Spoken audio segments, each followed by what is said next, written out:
live and breathe. It is a Six Sad Cast for Thursday, May 28th, 2020. Sarah? Hi. Hi, my name is Nick. I feel like I botched that again. You did. I overthink things and then that happens. And look, literally as I hit record, I asked the question, are our cats out of the room? They were. We hit record. I do this botched intro and here comes Sally. Hi. She doesn't talk. No. I guess she figured, oh, mom's not watching YouTube and I don't know where daddy is. Oh, they're over here talking. Let me just come over here. She was doing fine in the other room. Well, she heard your voice. Yeah. I mean, yeah, before then I was just in here recording music or something. So, yeah. Okay. Anyway, how have you been? Been good. You've been just getting back to first week of work. How's that been going? Very, very busy and stressful. Did you miss work? I mean, not really, because I've been alternating days, going back and forth. So it's like I never really stopped working, which I'm lucky enough. Yeah. That it worked out that way. But now you're going back to full-time. Yeah. Do you think is your body ready? No. Especially since I'm starting a new job next week where it's just massage, not two different things. Yeah. I'm going to be exhausted. You got used to that cush life of like 8 hours a week or whatever it was. Yeah. And now you're full-time. And yeah. You're like, I'm weak. I don't want to do it. How you doing? I think I've been taking more naps. You have. I don't know What's why. your deal? I don't know. I guess maybe I guess I'm getting to that age where I stay up late and then I make up for it later. I should just go to bed at midnight, but no, I'm like, no, dude, I need to go to bed at 2:30 a.m. 2:30 a.m. every night. You should go to bed with me. I could go to bed with you, but like I'm not tired yet. But you can get tired. Yeah, but I don't want to get tired. You'll get tired later. So pretty much as soon as you get home, you don't spend time with me, you snooze. I'm in the room with you. You're on the couch, and, I got to give it to that couch. It's a comfy couch. I'm sure if Manuel was here. By the way, Manuel's not here. If you haven't noticed yet. Yeah. He might show up. I have no idea. But, yeah, that couch is very comfortable. It may not be the best looking, but it's good. I mean, there's worse. It seems like the ugliest couches are the most comfy. Ours is good looking enough. Yeah. I guess that's what these couches have going for it. Yeah. Have you ever heard that old song? I don't even know the name of it, but it talks about like your wife is ugly or something. I forget how the lyrics even go, but basically it's get an ugly woman to marry because you will eat a great meal every night. Oh. It's a very offensive song by today's standards. Yeah. But as an oldie, it was quite funny. It's one of those comedy songs. There's a part where it's like, hey, man, hey, I saw your wife the other day. Oh, yeah? Man, she's ugly. Man, but she sure can cook. Dang. Yeah. Because it's like, I guess in their narrow-minded world, that's all the woman has going for her.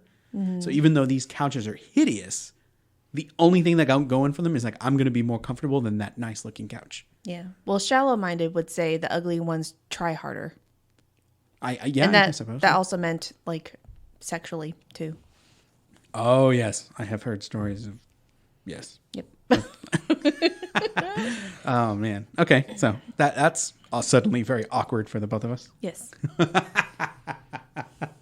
Have you ever done anything with somebody that you would rank like who's a solid 5 or lower? Like what is like, does everybody has like a number of like a scale of 1 to 10, I think Taylor Swift is like a 12, but like I feel like I have my own personal standards. Like I would never ever with a 4 or a 3 because, I mean, come on, we all have standards.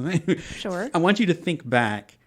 Was there ever anyone that you did anything with that you're just like, yeah, they were really low? Good question. I guess while I'm thinking about it and trying to multitask, you?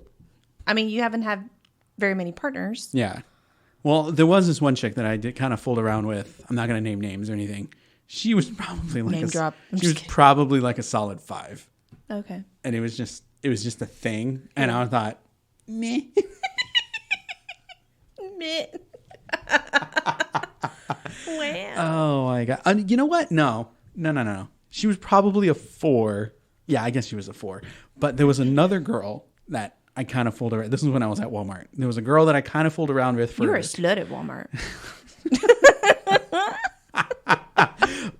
here's the thing about that. Okay, I can be perceived as a slut when I worked at Walmart, but for the most part, I minded my own business. And I was the one that was approached. Okay? I was minding my own business, unloading trucks, doing my thing.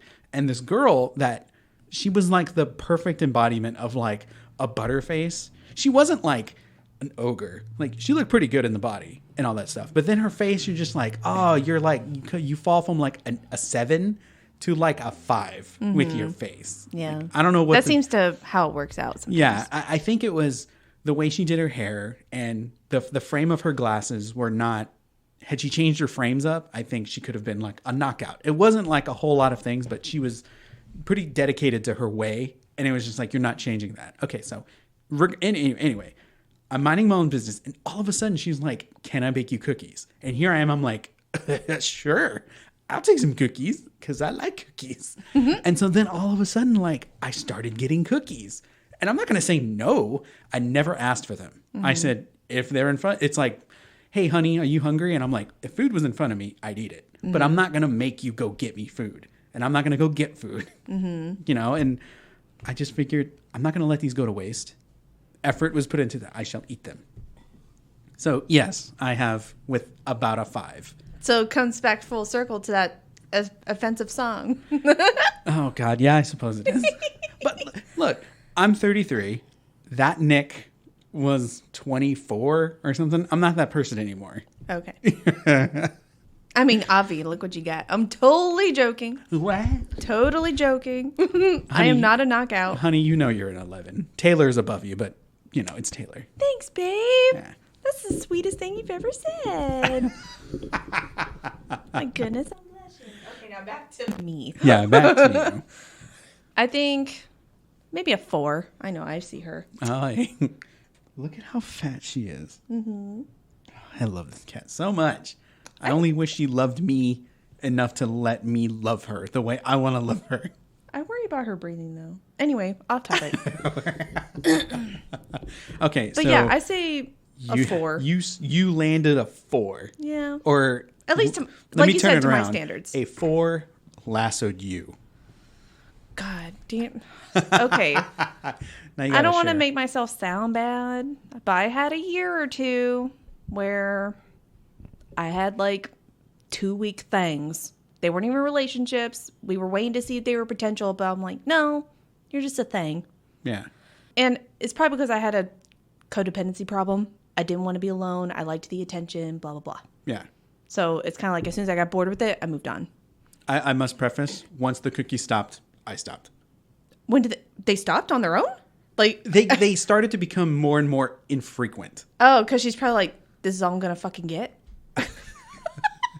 And I'm thinking, it's just him saying thank you for the cookies. And he doesn't get my cookie. Sorry. hi, well, I love you. yeah. Man, some good cookies though. Yeah. Okay, so I'm remembering one where nothing actually happened between me and this guy. Okay. It was one of those random clubs where we met and he had like a crotch rocket or a nice car or something. Okay. And I think he was expecting something out of me, but of course nothing happened. So then I go to the infamous Starbucks at the Galleria, which is what I love. I see some cute boys in there. I'm like, oh, hi. And then he actually comes to pick me up and he's seeing me do all this. I'm just like, I don't even care. Wow. We were not dating. Okay, so this is what I got in my head.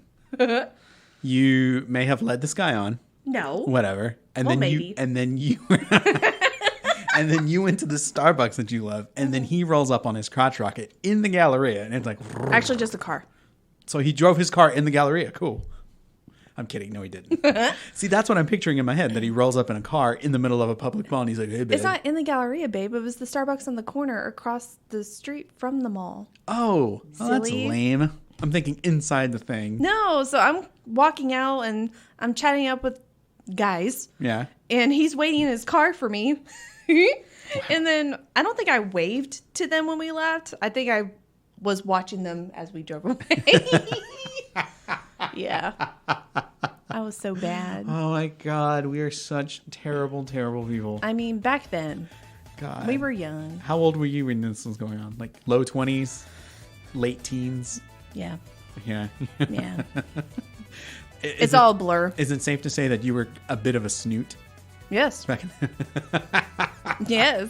I mean, you were snooty to me quite a bit. And I was much younger then, too. I just like, tolerated it. Yeah. I was like, she'll grow out of it eventually, I think. You didn't think that. I don't know what I was thinking. Apparently, all I needed to get wooed was just a cookie here and there. I swear. Your standards are low already. I was a walking muscle because I was unloading trucks. So it's a real physical job. So, I was still a fat kid in a skinny body. And literally, if someone wanted to kidnap me, they just wave cookies and here I come. And I get, I haven't. Do that now. The theory hasn't been tested in years. But if like a 6 was like, hey, honey, do you want some cookies? I don't know if I'd be like, she's trying to give me cookies. Fuck off. Well, no, there's no intentions. It's just like, oh, I might get a cookie. Like, that's it. My goal is, how do I get this cookie out of this woman's hands because I want the cookie.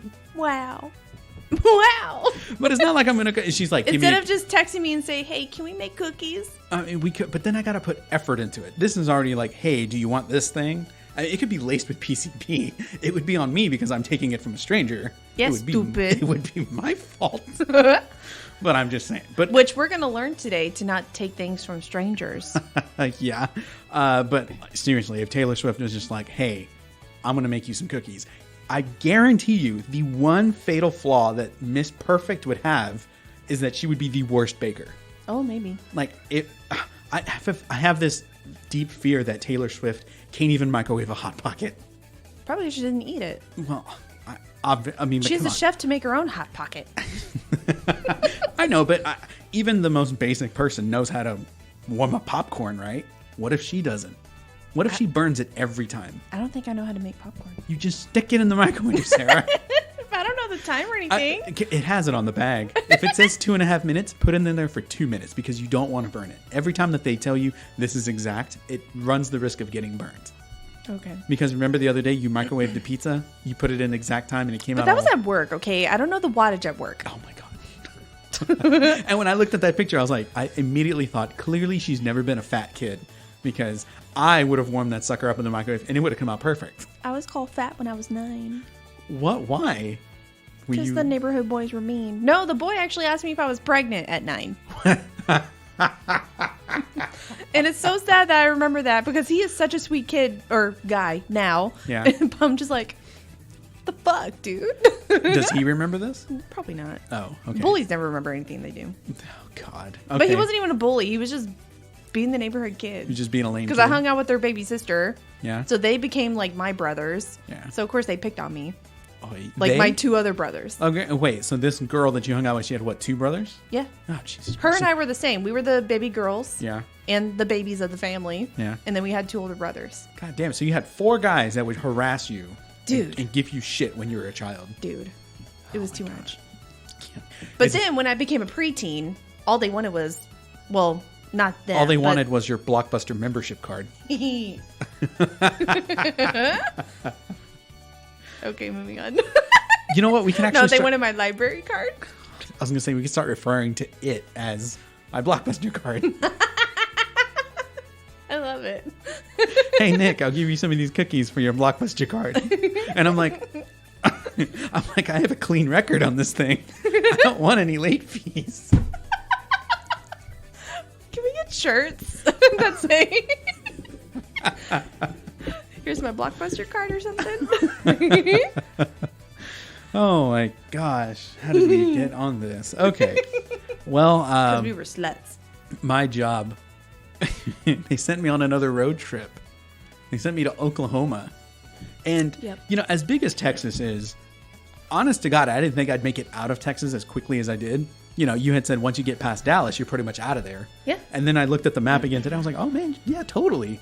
We're in Houston. You hit Dallas. You've got like an hour and a half, and then you're out of it. Yeah. And I went and did it. It was a long day. I left here at 6 a.m., and I didn't land back in Houston until like 11 p.m. Yeah. So what happened is I had to take a vehicle to somebody's house for a graduation party. And they were going to give that to whatever snot-nosed kid they were going to give it to. Hey.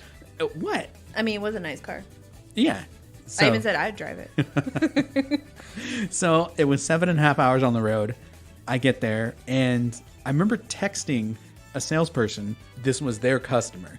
And it was kind of like agreed upon, hey, why don't you give my location to the manager so they can have the Uber ready to go? You know, I didn't want to linger at this person's house. You know, I thought it would be awkward. I'm like, hey, here's your car. Now what do I do? You know, I'm on the road and I'm driving, and he's like, hey, the manager says, order your Uber. And I was like, God damn it. Now I know I have to wait at this person's house. It was kind of awkward. I didn't know what to do. And the guy was like, we can drive you to the airport. And I thought, how far is it? The wife said 20 minutes. I said, that's too far. I don't want to do that. Just take me to the nearest gas station, little hotel or something. So they dropped me off at the mall. I ordered and bought my own Uber. Went to the airport and I waited for, what was it, like 4 hours? Yeah. Something. And then it's not like it was a straight shot from Oklahoma back to Houston. They had to go to Denver, and then I had to fly to Houston. Yeah.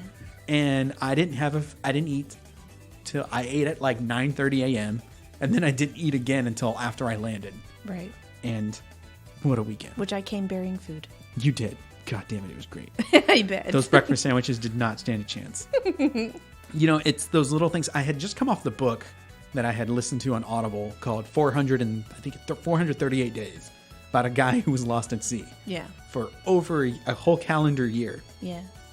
Not saying that a 17-hour workday is anything close to that of being lost at sea for more than a week. Yeah. But I felt like the little things that I couldn't have.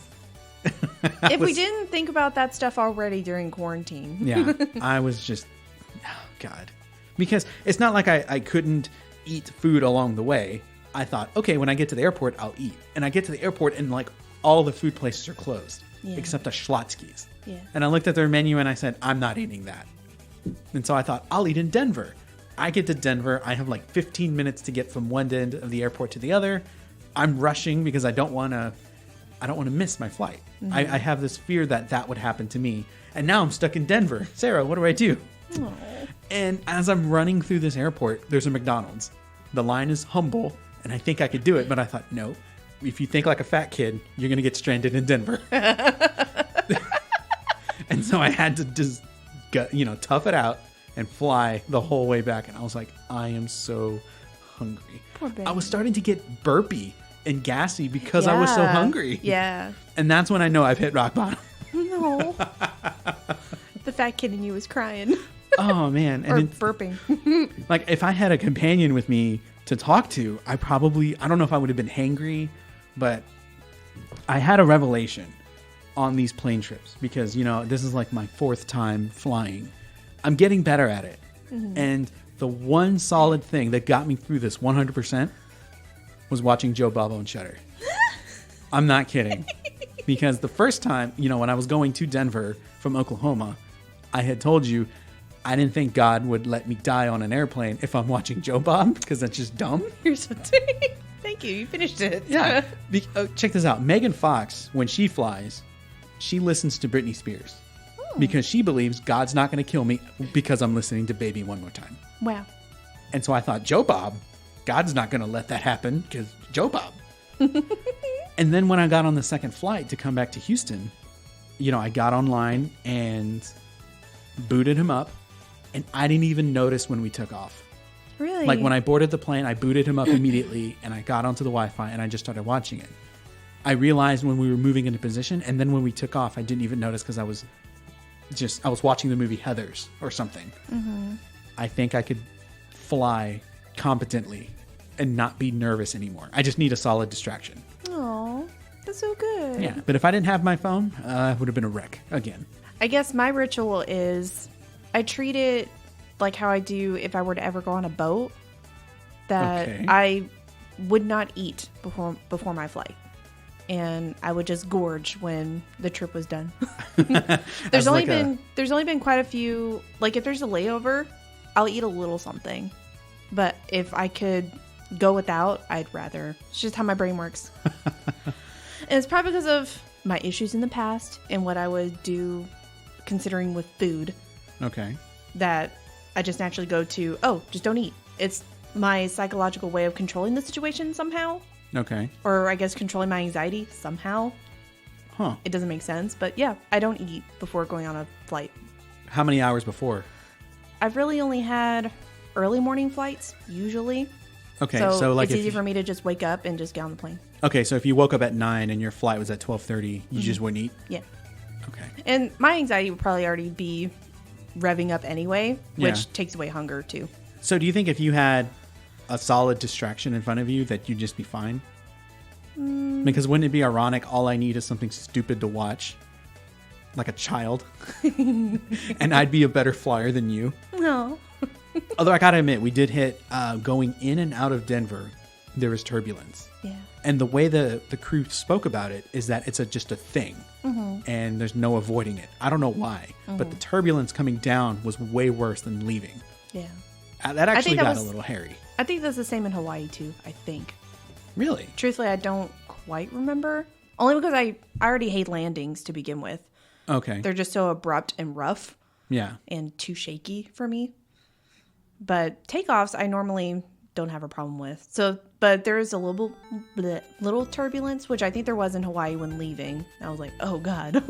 I wonder if it has anything to do with the mountains. Yeah. Because I wonder, like, if we flew to Nevada, where there's mountains, if it would be turbulence. That actually isn't bad. Or when I I've flown Hawaii. to Vegas. You know, you flew to Hawaii, I flew to Denver, there were turbulence. Yet I've been to Louisiana, and I've flown back from Oklahoma straight, and there was no turbulence. Yeah. So I wonder if mountains has anything to do with it. I think it does. But the times I've flown to Vegas, no problems. No? Okay. You were probably drunk along the way. Oi. Oh, what? And, you know, they gave us canned water. Like, who does that? I mean, that's fancy. Not really.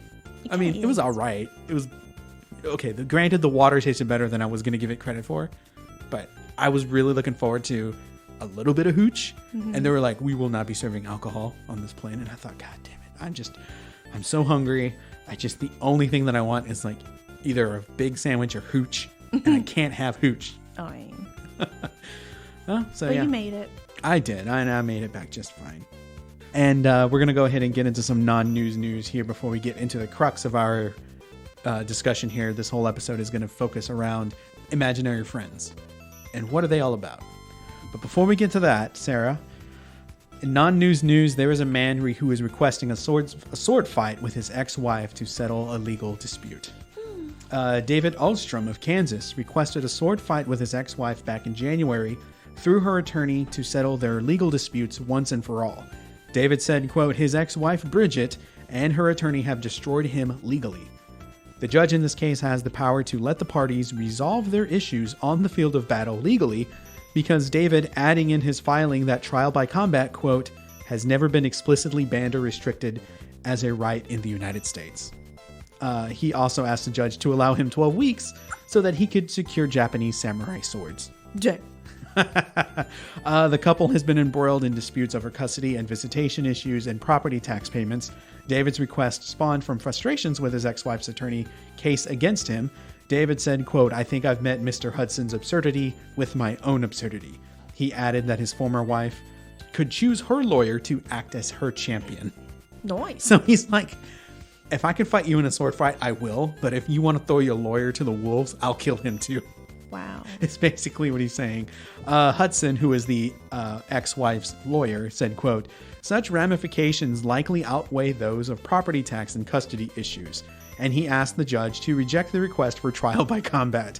The judge said that he wouldn't make a decision anytime soon, citing irregularities on both sides' motions and responses. Okay, so the visitation with what or who? I'm assuming they have a child. The article never stated specifically, except for legal disputes, child custody, or not child custody, but visitation rights, and then property taxes. So killing one parent is the fucking smart way to go for the child or animal. Look, Are you serious? we don't know how taxing each person in this situation is in real life. All we know is that one of them is pushed to the limit of like, I want trial by combat. So, Which coming from the now ex-husband yes. becomes the ridiculous party in this. But playing devil's advocate, we don't know if like did she cheat on him? Did they just fall apart? Or Get over it. Did their tempers get the best of them, and that's why they split up? We don't know. Wow. We don't Get over it. But trial by combat, though. Then go to a fencing class. No, because they put protective.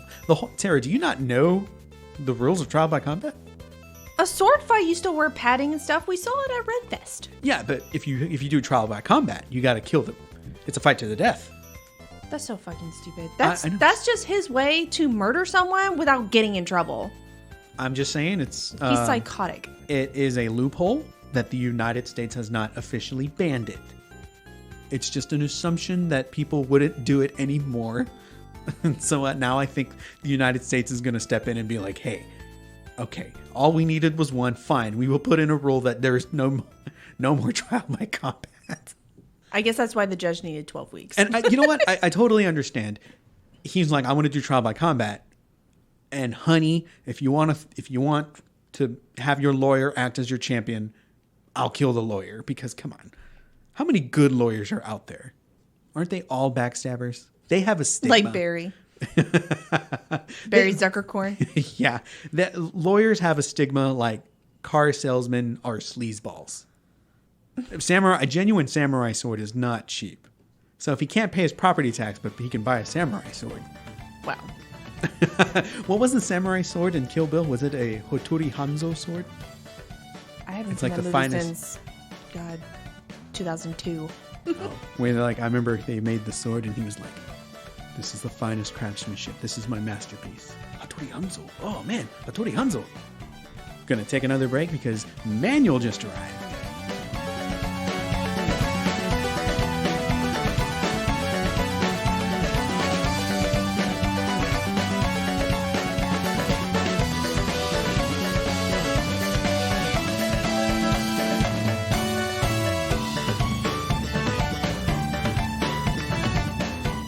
Manuel is now here. Manuel, how you doing? I'm doing great.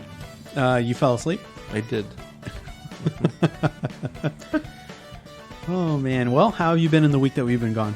I've been good. A few things, have happened here and there, but I told you I have a roommate. Are we talking about in the paranormal room? Yeah, they did the knocking thing to the boys. Again? Yeah. Wow, it's been like a month. Yeah, Since I- about almost exactly a week ago. So the kids were what? Just in the room and They were all of a in the sudden- kitchen, so Okay. it's in the same place that happened to Madison and I. And I was in the kitchen. No, they were in the kitchen, and they were going in and out of the laundry room.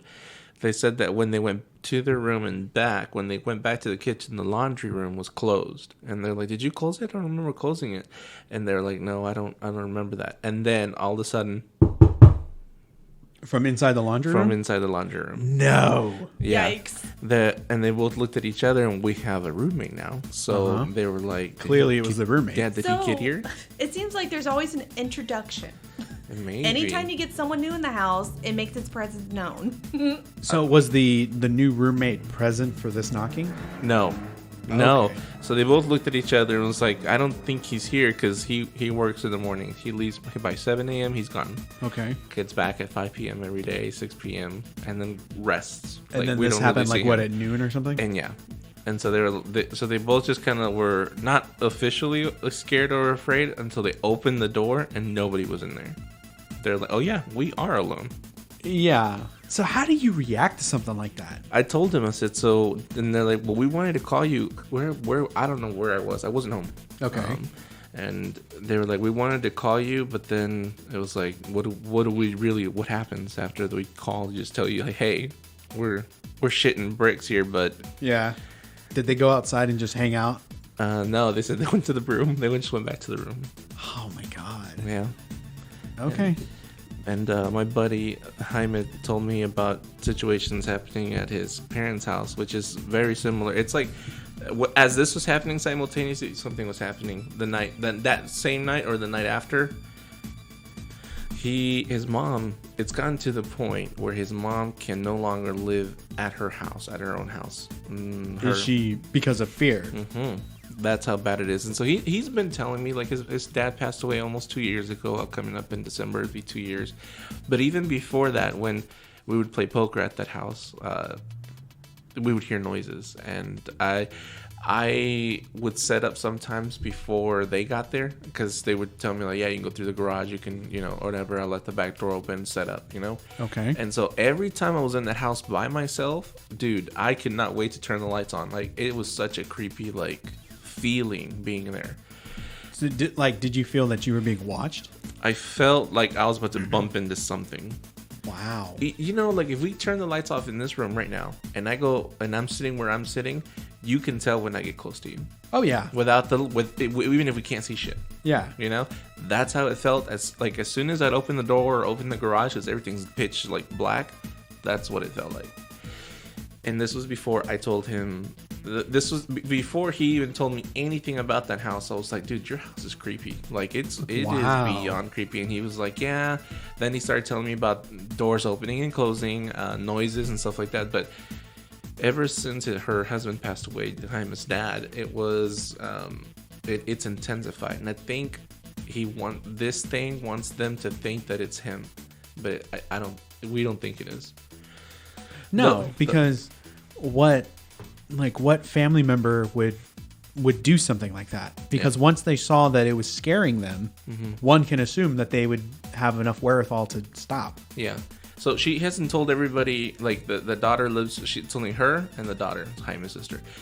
And she hasn't told him everything that's happened to her, but the last thing that broke the camel's back, dude, there was a window kind of like the one you have in the kitchen where you can actually sit down and then there's a window. Yeah, like a bay window. Yeah, like, okay, is that what they're called, bay windows? Yeah, that's exactly what they have in the kitchen. Around 3 a.m, there's a vase sitting in the middle of that bay window. And he said that at around 3 a.m, they just heard it glass shatter. So the daughter was like, oh, maybe my mom was in the kitchen getting something to drink. And, you know, mom thought, oh, maybe she's in the kitchen. Daughter's in the kitchen getting something to drink. And, you know, it was an accident. They both got up, saw where the vase was. The vase was, if you were to go to your kitchen, it would be like if it was in the middle of the kitchen. The vase was in the middle of the kitchen. And they both know that flower vase where it was. Yeah. And they were like, there's that is impossible. Yeah. Like, there's zero. And even if it were to slide off, there's like a little at the edge of the bay window. You can't just smoothly go like this. There's a stopping point. So you'd have to like pick it up. There's a bit of a lip. Yeah. But still, it wouldn't have gone to the middle of the kitchen. Yeah. Yeah. Not by itself. Has she said that she has seen anything? She hasn't told anybody. All that Jaime knows is that when this happened, they had to go and pray with her, and they had to, like, kind of, I guess, they're gonna have to figure out what needs to happen. She is not comfortable in her house.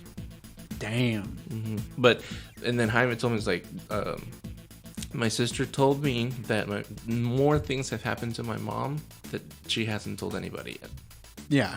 So this was enough. Because I don't think a parent would want to scare their children like that. Because, you know, if she doesn't want to stay there, why would the daughter want to stay there?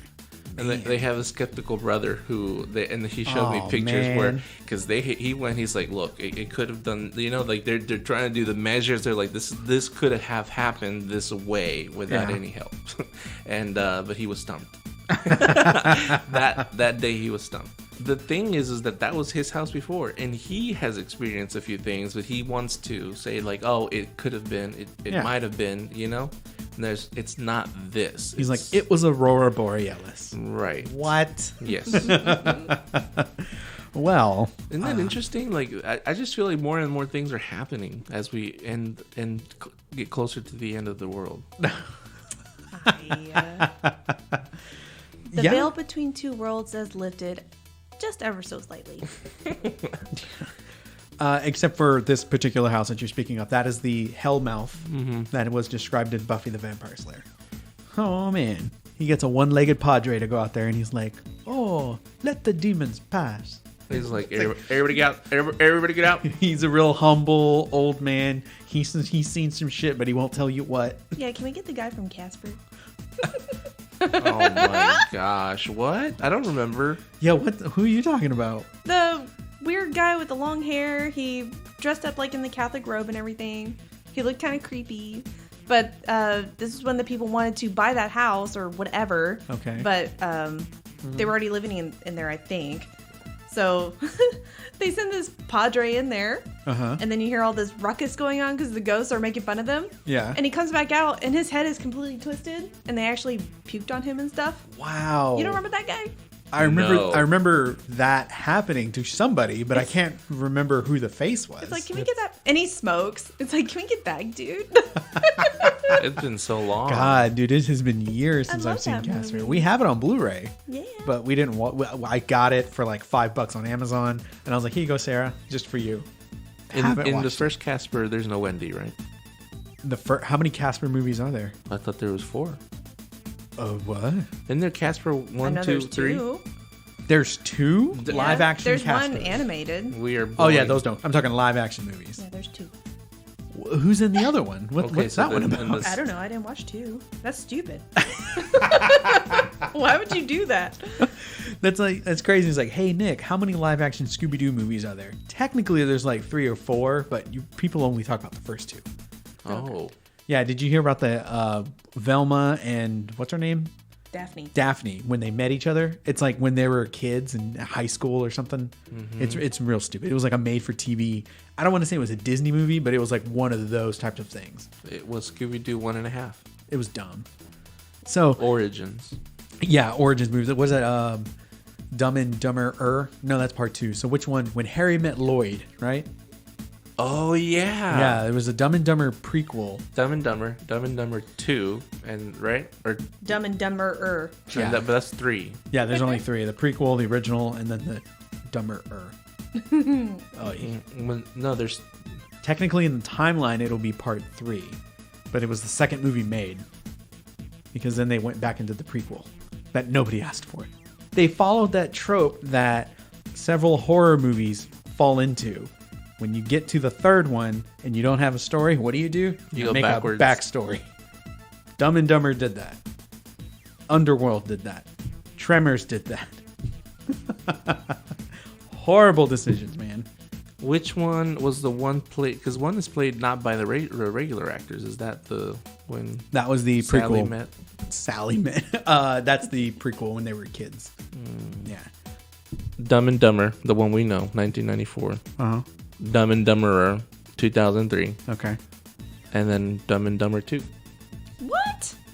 What? How anticlimactic. Dumb and Dumber 2? Mm-hmm. That's what That's it what I was? kept asking. Dumb and Dumber 2 is part 3, How stupid. and this one is just the backstory of the Okay, first so one. the second one was the prequel. Because, see, that's not Jim Carrey and what's his right. face? Mm-hmm.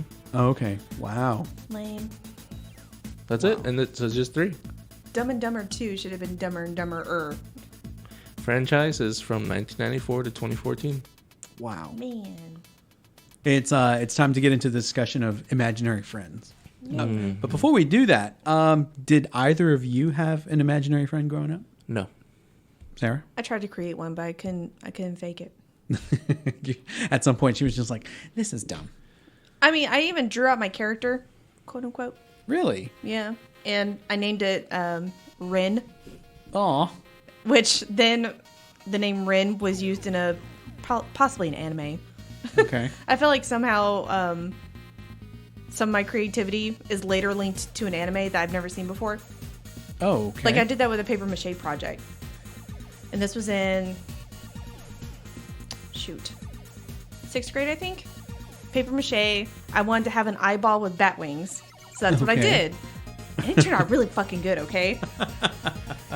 Then I find out later that same fucking character is in an anime I've never watched before. And I was pissed. And I was even more mad because I was thinking, they stole my idea. But no, that anime was probably older than me. Uh-huh. Yeah. So at some point in your life, you had just come across this image, and it stuck with you. No, there's no way. There's no way? No. Okay. Well, I would 'Cause not I never have... watched. It was a coincidence. Yeah. shoot, I what never was it? would have thought that something like that would have been in an anime. I would have thought, that's a Pokemon. No. What you described was a Pokemon. At least to me. But I don't know Pokemon. At this point that they have like 1,000, now Yeah. everything's a Pokemon. A tire is a Pokemon. you said you created an invisible friend. Oh yeah, so I decided. Sorry, thank you for helping me. I tried. So I was into drawing when I was younger. I want to see if I can try to create this being that I can manifest and see. I don't know.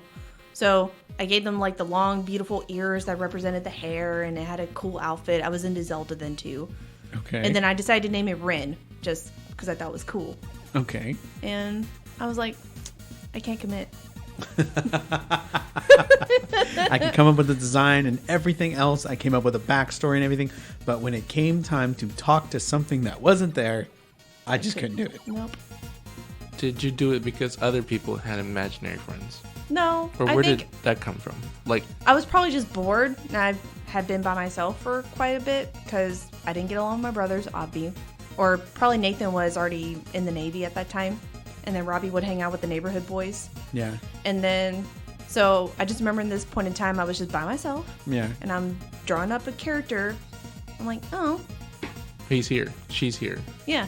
Rin would be a male. Rin? I didn't know what Rin was. It was just, Did you a being. involve other people? Like your mom, you'd be like, yeah, it's just me and Rin. No. No? It was just your thing. yeah. Oh, okay. Yeah. That's interesting. I want to say, I don't know if at any point I wanted to try to create an imaginary friend. Because you knew of imaginary friends? Well, no, Yeah, I think it's because you had your brother. Well, yeah, but he wasn't really into the stuff that I was into. He was mostly into movies and music, and then I was into video games and action figures and all this stuff. And video games, I think, was like the big thing. If you have siblings and they don't want to play video games with you, it sucks. Especially when you get like a side scroller beat 'em up. You know, it would just make the game 10 times more fun if a sibling would play with you, and they won't. You're just like, He this didn't is like the video games? No. I think in his entire life, he's played GoldenEye, maybe a little bit of Mario 64. He was pretty good at Mario 3. And Super Mario 3. Yeah, and I don't think he ever really touched Sonic. Wow. And he liked Super Smash Brothers, the first one. And then, like, I think that's it. I don't think there's any video games that he cared for like I did. Like, I would get into something if I would pick and choose. I'd get all into that. But So then you thought about and I want to say I maybe thought about it, but then I would just go and like play with my action figures, and I had my own little battles and all that sort of stuff. they gotta really exist, because that's, like she said, it's a one hell of a commitment if you're just forcing yourself. They gotta really exist, you know? I probably would have thought, oh yeah, I could totally make an imaginary friend, and then be like, you know what, my teddy bear is so much better. I'm gonna play with my teddy bear, and I'm gonna talk to him. I know I talked to my toys, but I would talk to them in. It was Andy from Toy Story. I would just do what he was doing, and my toys did talk, and that was just, you know, The imagination takes over, yeah. Yeah. But to have, I don't know what goes into. How long did you have Rin? It wasn't long at all. Yeah. But it was still memorable enough because I drew it out. Yeah. I came up with a name. Nick kind of like you kind of put words in her mouth. Did you talk to Rin? Because he was like, oh, when it came to talking to you, wouldn't. No, you I never did not. No. Oh, okay.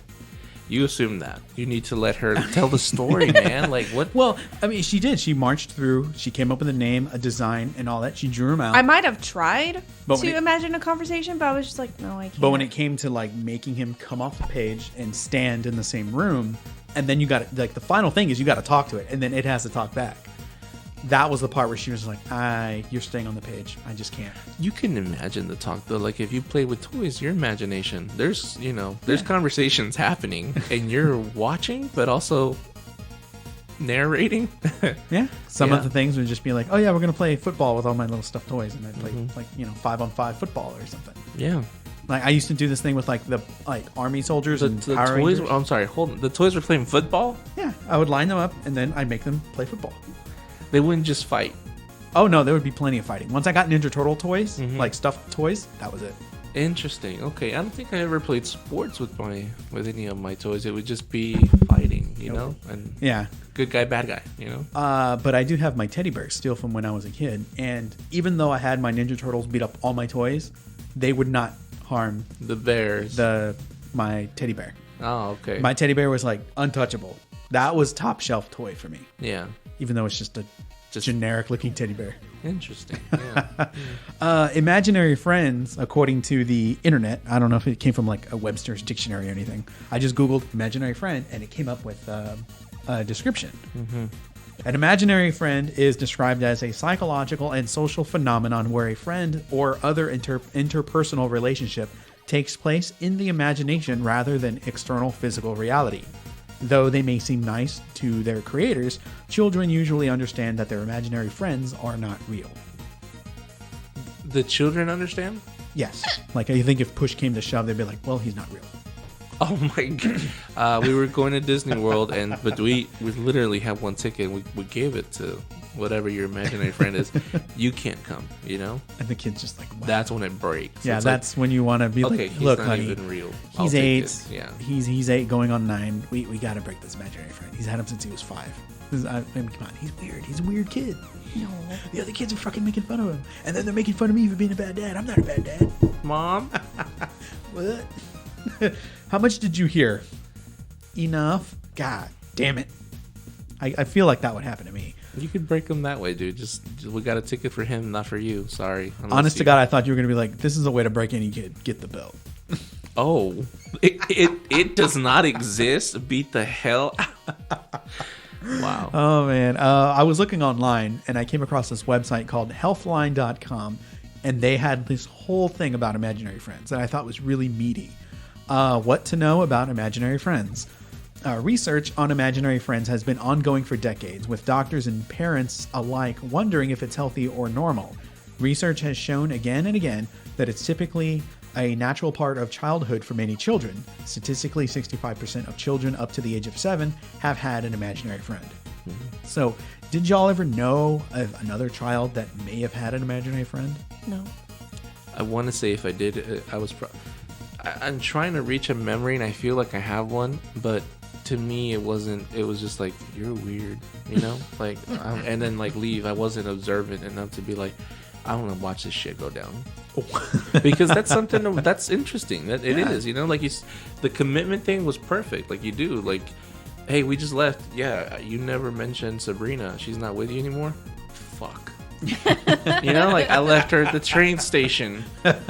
No, she's here. No, you never spoke or said or moved any. Where was she sitting the whole time if she was here? You know? Like, Yeah. Oh fuck. You know? When you said, it might be weird for a kid, it made me think of when I was in kindergarten. There was a kid that sat at, you know how they put like those hexagon tables, and all the kids sat on the edge. At the edge, yeah. There was a kid next to me that, for whatever reason, he would just he would eat paste, and I never understood. Is toothpaste or No, he ate glue. Oh, Like, it was the Elmer's glue. And like, he would take off the top, he would pour it onto his finger, and then he would just ow. Do you remember the kid's name? No. Please It do. was just so traumatic. I'm like, because, I'm a kid. My parents taught me don't eat glue. And then I go to school, I'm in kindergarten, and this fucker is just downing glue. You're like, you're not And I was like, supposed to I'm do just that. staring at him, and he goes, do you want some? And there was a part of me that was like, yeah, no. Was it a white kid? It was. Wow. It was a white kid. God. He had Stupid. all I remember is that he was short and he had a really big forehead. Hey, No. hey, Reggie, I don't think you're supposed to eat that. And see, he just was like, they handed out, the supplies. Like, okay, y'all get each scissors, y'all get, I don't know what the fuck we were going to glue. And then he just starts going to town on this Elmer's glue. Hey, man, this is fun. You'll never trip like this. It goes on to say that most imaginary friends take on the form of anything: an invisible friend, an animal, something fantastical, or within an item, like a toy or a stuffed animal. It usually serves as someone for the child to talk to or interact or play with, kind of like my teddy bear. Some benefits include superior social cognition, more sociability, boosted creativity, better coping strategies, and increased emotional understanding. And I feel like a lot of that applied to me, but I recognized that my teddy bear could not go to the store with me or anything like that. And I want to say it boiled down to, I may have taken him with me to my grandmother's place, and then came home, realized I didn't have my teddy bear, threw a fucking nuclear fit, and then my parents had to go back and get my teddy bear. This is what parents do. But at least he wasn't lost. I never took him to the stores because I had this fear, especially if I had already left him at my grandparents' house, that like I could lose Teddy. Yeah. And once I do that, like I think I would have been broken as a child. I think so. I think so too. It's like that's how you get to. If you really want to do something, that's awful to think about. Yeah, and I'll be like, oh my god, I lost my teddy bear. I'm gonna go grab that kid and drag him into my backyard. Oh, You will be my new friend. So your teddy bear was Cynthia to Angelica. Yes.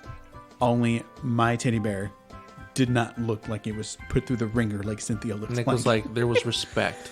I did. I respected my like when I got Coco and Tasha, and I was like, oh yeah, you could attack my other toys, but if you get near Teddy, your ass is mine. Yeah. And one time Coco grabbed teddy bear and I lost it on her. Aww. Yeah, I'm very protective of my teddy bear. Which you still have. Yes, I do. Yes, I do. Right there in the back room. Are you gonna tweet a picture? Of my teddy bear? I totally can. I mean, we were talking about it. Yeah. In 2017, researchers described 5 purposes of these imaginary friends. 1, problem solving and emotional management. 2, exploring ideals. 3, having a companion for fantasy play. 4, having someone to overcome loneliness. And 5, allowing kids to explore behaviors and roles in relationships. Isn't that number one? Problem solving and emotional management. I guess that kind of goes hand in hand with allowing kids to explore behaviors and roles in relationships. I'd imagine that if a kid suffered through a divorce, that maybe, and especially if they were a lonely child, a single child or whatever, that they might go and develop an imaginary friend to help them cope with this sort of stuff. Yeah, especially like you said, if they're an only child and they don't have anybody to cope with. Yeah, I can see that. Do you think pets has something to do with it? Like if you're a only child and you had a pet, do you think that you would have a less chance of developing an imaginary friend? Because you could just talk to your pet. Yeah. Like your dog or something. Dogs are good listeners. That's probably why we didn't, because you had a pet. Did you have pets? Oh, yeah. I had a pet. You But did? I mean, I still had a brother, and I had neighbors. For some reason, siblings just don't fit the part sometimes. Yeah, sometimes No, it sure didn't. yeah. I mean, I wasn't going to play with my sister. I'm like, no, you're lame. And my brother, I'm like, God damn it, I want to play a video game. God damn it. My brother Robbie would get so annoyed when I say, "Can I watch you play? I just want to watch you play." That's all I wanted to do. I just wanted to fucking watch Can him you play his imagine, game. like, little Sarah, big eyes, just like, can I just watch you play? And, like, Robbie It annoyed him so much. Because you were in his room eating his food, I just wanted to watch him play his game. putting your... Because he had the Dreamcast in his room. I wanted to watch. Now, I got to give it to you. Dreamcast was a hell of a console. Hell yeah, it was. It was a marvel to watch. When he wasn't there, I'd go into his room and I would admire the controller. It was a great controller. Man, It was a great controller. Fantastic controller. Ask anybody. it's great. No, for real. Oh, and little Sarah just wanted to watch. And Yeah, and you know what? I had that too.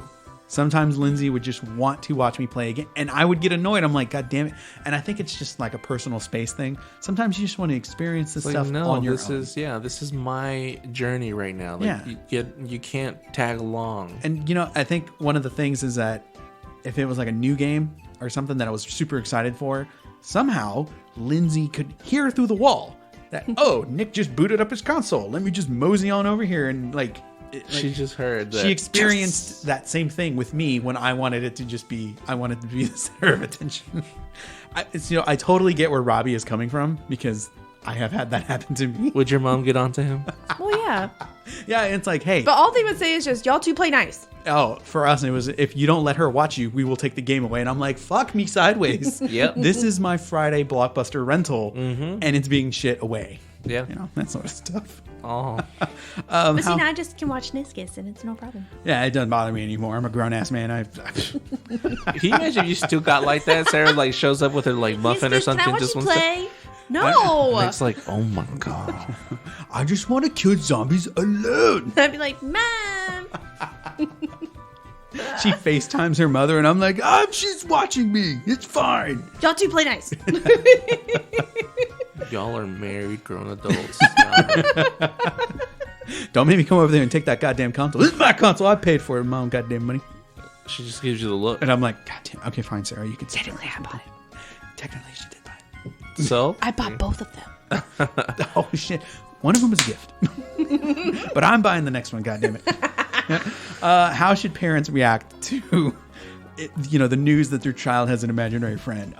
According to this website, parents are encouraged to ask questions about their children's new friend because it could serve as an avenue for further learning about their children's interest and learn what their imaginary friend might be doing for them. So, if suddenly your child is like interested in all this stuff, you'd be like, oh, how was I so blind to this?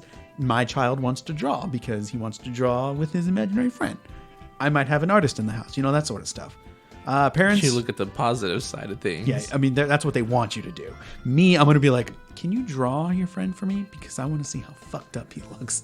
You have a list of things you want him to do. I'm going to have screen grabs from a bunch of different movies of what, an imaginary friend should not look like.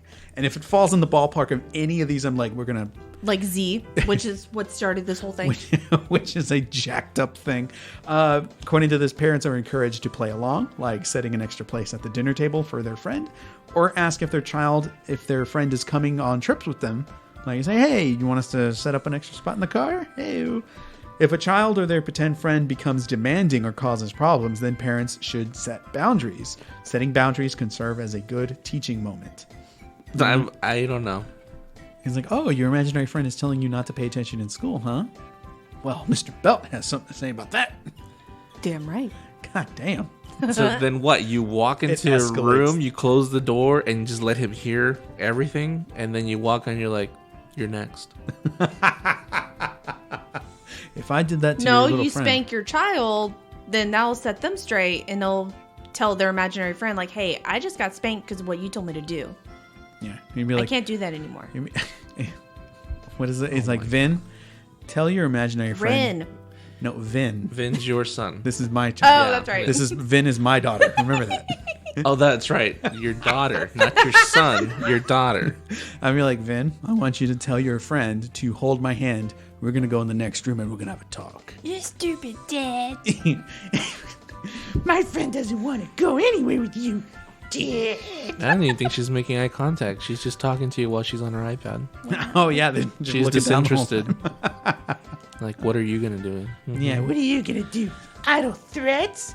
You're stupid. Oh, God. You wait till your mother gets here. God. Mom's the one that said you were stupid. Oh. It's just a whole other thing. I'm like, what? It's like, I said that when I was angry, because I tell that to your face. When did your mother say that? Yeah, we need to have a talk. You're like, wouldn't you like to know, Dad? God damn it, if my child was like that. I don't know what You guys are planning on having? Oh, yeah, 8 of them. No, there's no way. No, there's no way. 8 cats. To Oh, fill this house. God, which would smell worse? 8 babies or 8 cats? 8 cats. They would probably stink worse. Yeah. Their urine is foul. Okay, now what if the imaginary friend is scary? It was such a brief answer. I was very disappointed because I really think that this website was just avoiding that stigma of an imaginary friend. Which is so unfortunate. Yeah, while most children express control over their imaginary friend's behavior, other children describe it as out of their control. It isn't entirely understood why an imaginary friend would be scary, but these imagined relationships still provide health benefits to the child. They can serve as a way to navigate social relationships and cope with hard times in the real world. Now, I have here in parentheses, I don't know how. What the hell kind of answer is that? I mean, it's a scientific answer. They can't believe that something imaginary is scary looking. Yeah. They just know it's whatever being that they're seeing. They can't, I don't know. So they're saying that this could be a benefit to the child and serve as a way to navigate social relationships. So if your child has an imaginary friend and then the parents split up and suddenly the imaginary friend becomes hostile, could that be what they're trying to say? Like, oh, there's correlation to these events. It's probably just the easiest way for the child to say that. Yeah. They probably can't articulate, well, I'm mad at the both of you. Yeah. I don't know what I'm feeling right now. And so the imaginary friend is like, turn on the gas burners on the oven. See how this escalates so quickly? God damn it. It's like virgin suicide all over again. Manuel, what do you think? You're like, yeah, I'm still shocked that they turn on the gas. It's time. It's time. Turn on the gas stove. and then just walk away. I'm sorry, that went too far. A bit. That's right. That's some Chucky shit, okay? Okay, wrap those napkins around. Okay. I have been watching a lot of scary movies. Not Because of Shudder. because of Shudder. Granted, a lot of these movies are bad, Dude, can we be sponsored by Shudder? but they're scary. Dude, if they came up to me and they were like, we'd like to sponsor a show, I'd be like, bro. Sure. What do we have to read? Just these 2 paragraphs. Cool. And how much do we get? Well, there's 3 of you. $50. He's like, and 2 of y'all are living together, so that's the same membership. Ew. I mean, technically it is. I mean, all you got to do is just log in. We're still 2 different entities. Yeah, but We filed taxes separately. We should get paid twice. What is there like? with 2 free memberships to Shudder. Damn right. But it's only a 6-month pass. But here's the thing, Sarah. Are you really going to go watch Jack Frost Sorority Babes at the Slimeball Bowl-orama? Hell no. Yeah. Is that one movie? No, those are 2 separate. Oh. Most children with imaginary friends range from 7 to 12 before they eventually grow out of it. The question was raised, is having an imaginary friend linked to schizophrenia? Parents may question if their child has experienced hallucinations and psychosis because only their child can see or hear their imaginary friend. Having an imaginary friend isn't the same as having those symptoms, and schizophrenia doesn't usually show symptoms until the person is between 16 to 30 years old. Childhood schizophrenia is hard to diagnose, but does occur and happens between the age of 5 to 13. And these symptoms include paranoia, changing in mood, hallucinations such as hearing or seeing voices, hearing voices and seeing things, and a sudden change in behavior. So that, to me, also goes back to using their imaginary friend as like an excuse. Schizophrenia is more noticed in males. So if we were to have a boy, Yeah. and he were to be showing those, I guess if you want to call them symptoms or traits, then that's something I would be concerned about as well. Yeah, if my kid is crazy. Yeah. If our kid was crazy, what the fuck? Well, clearly it would somehow be my fault. I'm the one with the horror movies. I'm sure that they would wander into them. You know. I'd be worried about our genetics because I would think schizophrenia is hereditary in some way. I have no idea. Do you have any idea? I don't, and I was gonna say, what are the details behind that? Because I feel once they reach a corner, you know, that they're like, well, we've tried everything else. Yeah. Oh, well, then he's schizophrenic. God damn it. Oh, that's why. Yeah, that's why. That's why. So, is there a pill or a vaccine? No. You just gotta deal with it. Yeah, that's how they come sometimes. Prepackaged like that.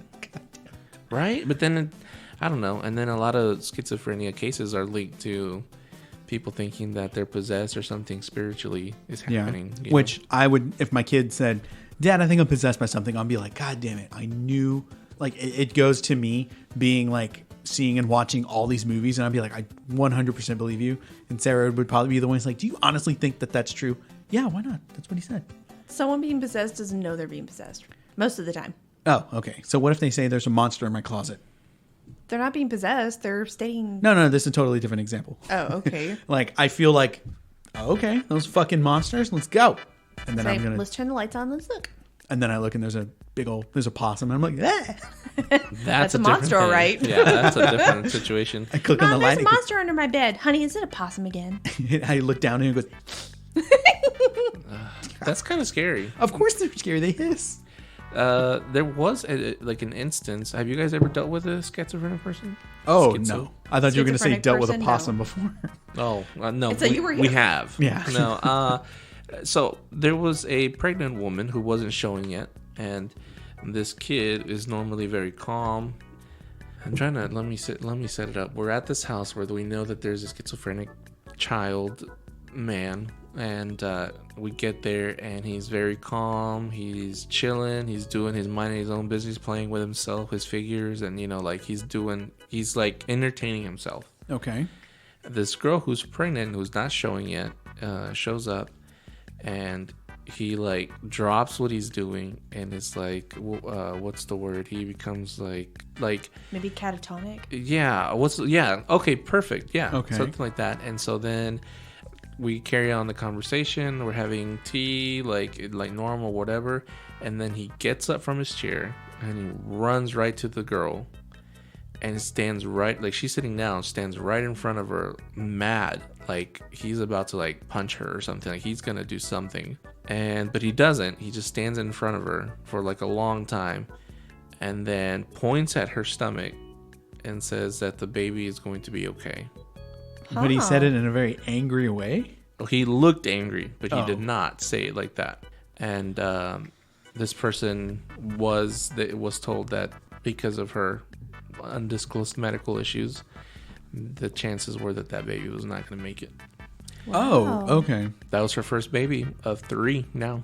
Damn. But there was a lot of There could have been the doctor some- had already told her that There's probably going to be she shouldn't complications. have gotten pregnant. Yeah. Damn. I think children are very willing and able to messages. Yeah. And I feel that children, like if they were in an environment where there are some sort of supernatural things, that children are more susceptible to seeing and hearing things before an adult would. Mm-hmm. I know animals, I feel, are like that too. Oh, definitely. Animals are. Yeah. Like, But they keep that. Yeah, I've seen puppies know when you're pregnant. Like there's no way it's a puppy. Like it's a dog. Like, how would they? Yeah. But they like know something's up. They're like, there's life in there. Yeah. I don't know. But this kid, it was like if Sarah were pregnant right now, she's not showing. Nobody would know. Like literally, unless you two told me that she was pregnant. Yeah. Nobody would know. You guys come over to my mom's house, and then there's a schizo there, and then walks up to Sarah and it's like, boom, this is the information. I need to tell you that. What is that? That's crazy. Yeah. She's not like showing. Like there's zero way you would know this information unless I told you. Mm-hmm. It's so bizarre. I told Nick the other day that, so it wasn't last night, but the night before, that I actually had a dream that I was pregnant. And it was so current that... Recently? How long ago? Well, not last night, but the night before. Okay. So, like yesterday, I told my private client, and he says, well, maybe you're pregnant. I said, no, I highly doubt it. He says, well, someone I know that is pregnant. And her name is Sarah, too. So I thought that was kind of cute. But in the dream, I told Nick, hey, I guess there goes our Japan trip. Like, that's how current it was. Mm-hmm. But then last night, I had a dream that the Bella twins, or Nikki Bella, to be accurate, her water broke or something. Oh, wow. But it's far too soon for her to go into labor or anything like that. So I don't know why I'm having these pregnancy dreams. Uh-huh. And especially when it's not me. And so now that you're saying that, it's just kind of like, okay, that's my theme for this week. Okay. The word Sarah and pregnant. Pregnant Sarah. No. I got just a smidge more, and then Sarah's going to take the reins here. In 2006, research found that children who go on to develop dissociative disorders had a much higher likelihood of having imaginary friends in their childhood. Can adults have an imaginary friend? There isn't a lot of research on imaginary friends in adults, but there doesn't seem to be anything different if adults have imaginary friends versus that of a child, because the research just is not there. If an adult hears voices, sees things that aren't there, or experiences other signs of hallucinations or psychosis, then an underlying medical condition might be at play. Mm-hmm. So, if I had an imaginary friend, I think y'all could just look at me and be like, something's wrong with Nick, and it's not a cute imaginary friend. He needs to get checked out. If you had one at this time of your life. Yeah, like if there was, my imaginary friend was just right there. You would either think I'm crazy or I've played way too much Pokemon Go. So something Ew. happened. No, something happened. Like, Sarah, what happened from the moment it was working fine till now? You're like, are y'all talking about me? Oh, now you can hear everything? Now you're...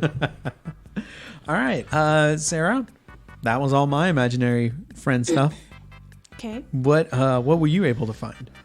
Well, we also wanted to cover a podcast episode from Something Scary. And she covered imaginary friends of sorts, but they were called elementals. Yeah. So, in this case, she's Filipino descent. I don't know if she's mixed or anything, but she loves the Filipino culture and stories from India and things like that. So, these beings are called encantos, and it can be spelled ENGKANTOS or ENCANTOS. And because I think Filipino and Spanish are very similar in their words, please forgive me, or in the spelling anyway. So pardon me, I'm not too familiar with that. As somebody who lived there for a while. Oh, No, she's not wrong. They're, half Japanese, half Spanish. yeah, that's what they are. Because you'll see a lot of Filipino names very similar to Spanish. Huh. But they're Filipinos. So, Encantos are often associated with spirit ancestors from the Philippines. So this is probably where it originated anyway. So my first source is from the Aswang Project.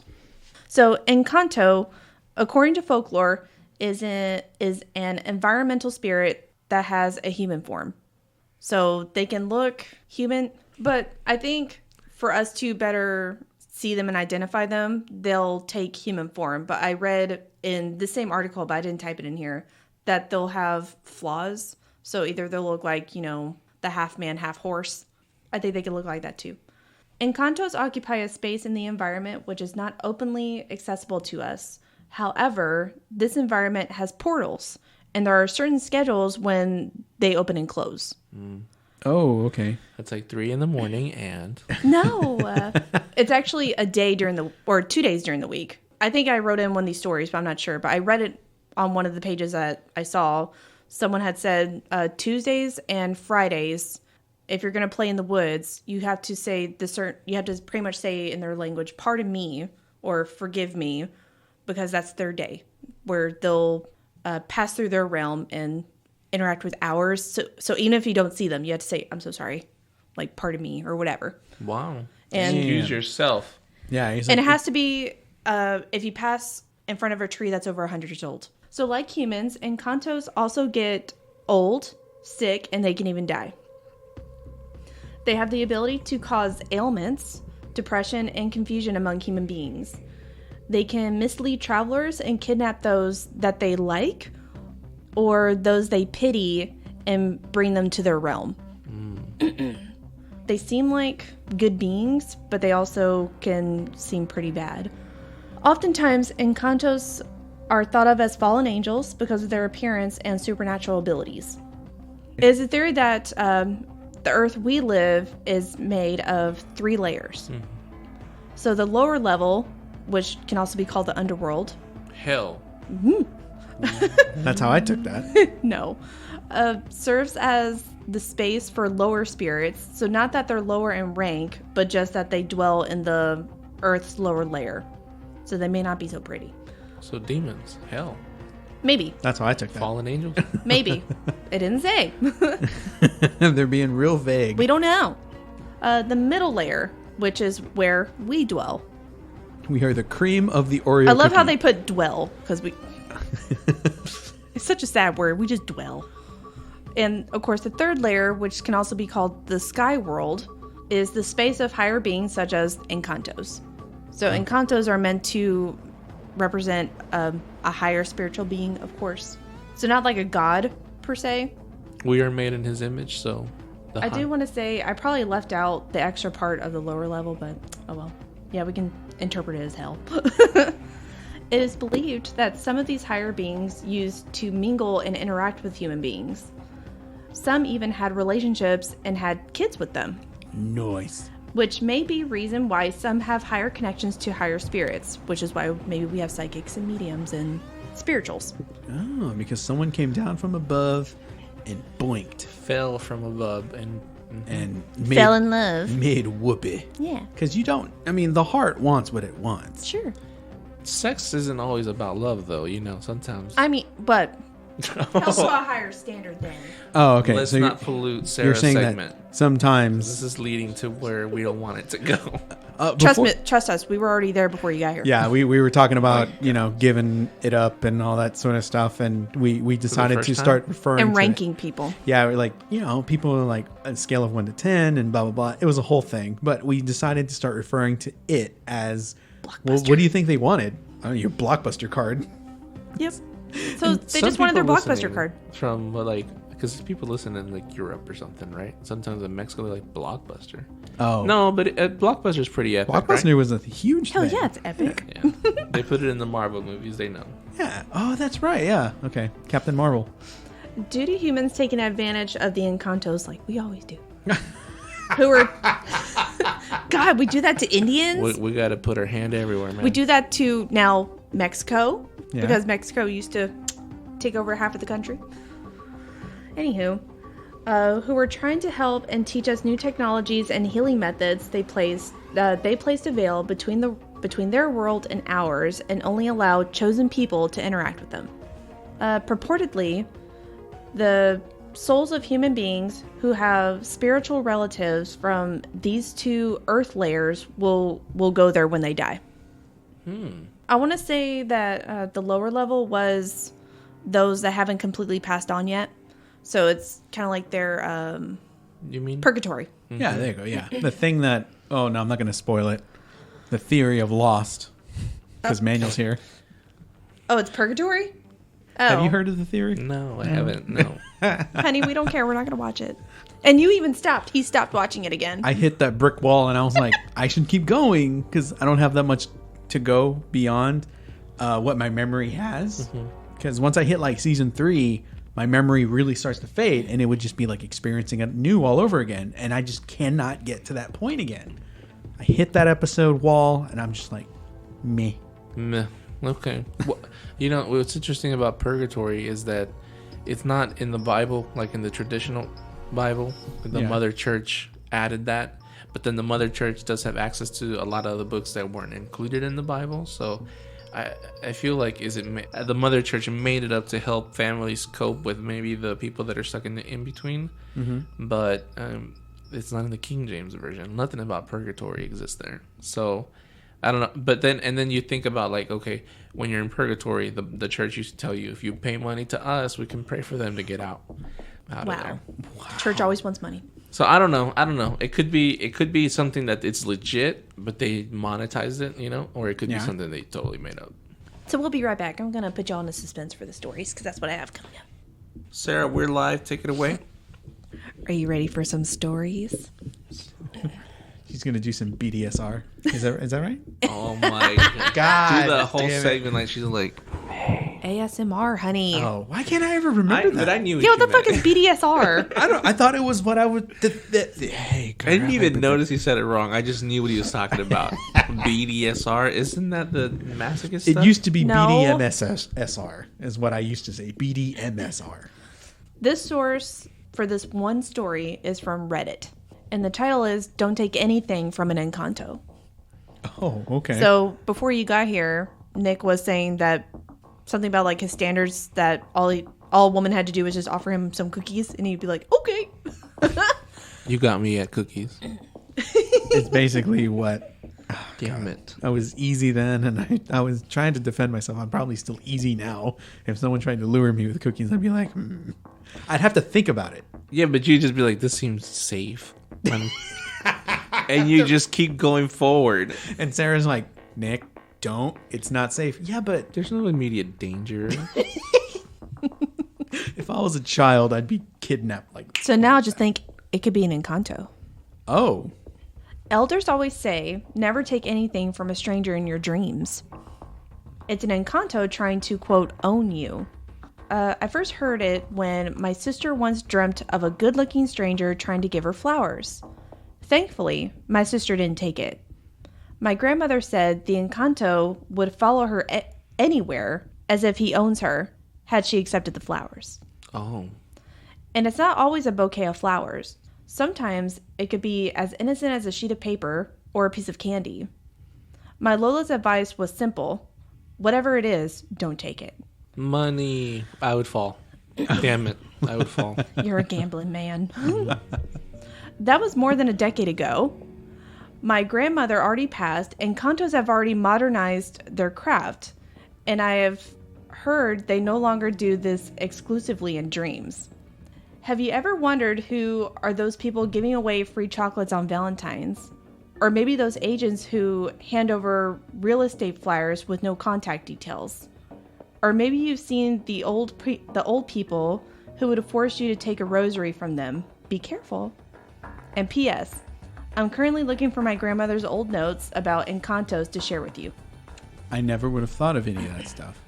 And do you know what? She had a link and I was stupid enough to click on it. There was nothing there. So now I probably have an Encanto. On your laptop. Wait, hold on. What? Beware. Click on this link. I know, I fucking fell for it. I thought she already had found The notes. And the you notes thought, from their grandmother. And you So thought that was I linked to fucking it. fell for it. That's crazy if that really was like legit. if that's what they are now. If an Encanto has now manifested itself into a person and is getting smart and trying to give you money, Manuel, don't do it. Yeah, but if he gets the money, he could then try to gamble and flip the money, make double the money. No. I mean, he just need up that push.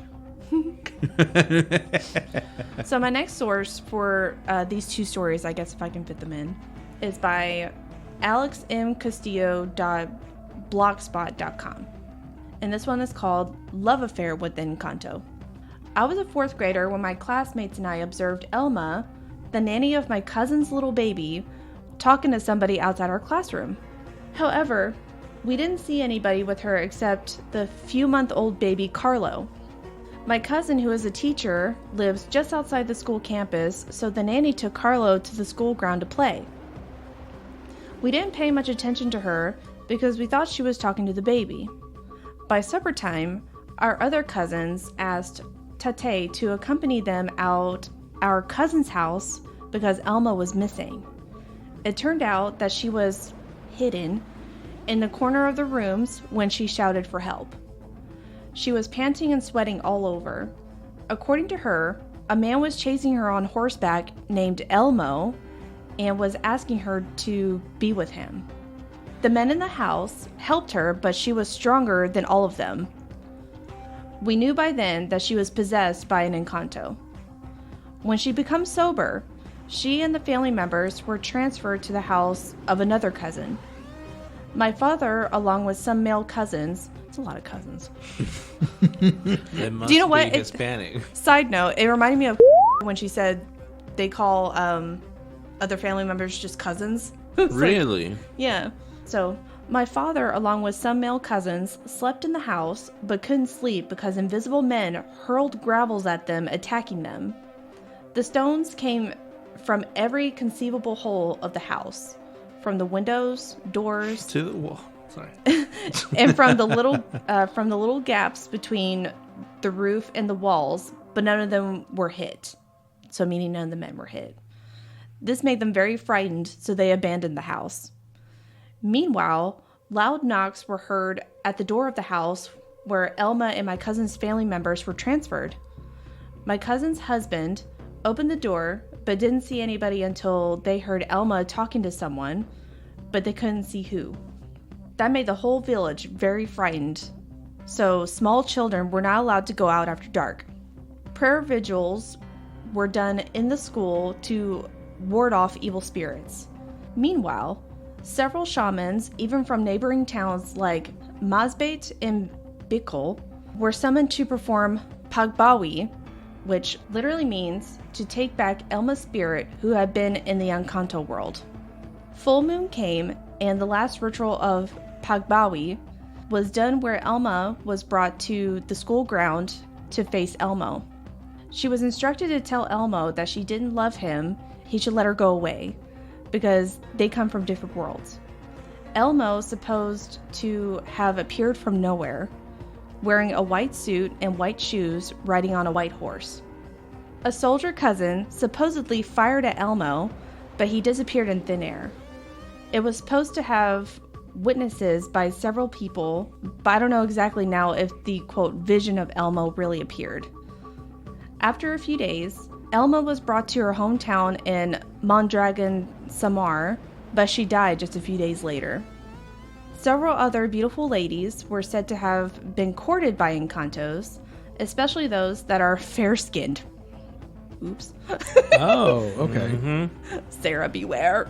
Another celebrated case involved the mestiza wife of a rich villager who comes from Manila. She vacationed on the island with her husband and went to the sea to gather gulaman, which is a seaweed used for making gelatin. A group of men supposed to have befriended her and made her dance on the big rocks. Several people saw her dancing, including this writer who thought she was just enjoying the new experience of gathering gulaman. She was forcibly brought home by her husband and became delirious as if fighting several men whom she claimed wanted to take her for a ride to different parts of the island. The shaman put a rosary on her, but she fought and shooed everybody away. Fortunately, she was, quote, cured by the shamans, and since then didn't come back to the island as advised by her husband's relatives. So we're led to believe that those were ghosts that were making her, Those were the spiritual beings. wanting her to dance on this rock. And be like, shake your groove thing. Yeah, like, so they're trying to distract her so they can take her. Yeah. Because they'll do that to travelers. I mean, people do that to children so they can kidnap them too. Well, yeah. They're like, hey, Nick, It's the look, same concept. here's cookies over here. Get a little bit closer and then yoink. Come here, you big lug. You big holiday ham. Come here. Holiday ham. Oh my god. So now on the same blog post is another story called Kissed by a Fairy. I feel like this is going to end terribly. This is gonna be my. It's actually favorite not. one. Oh. It's quite cute. This writer also experienced close encounters with the supernatural when they were about 10 years old. It happened one night when my elder sisters and I went to the town to watch the Teacher's Day presentation.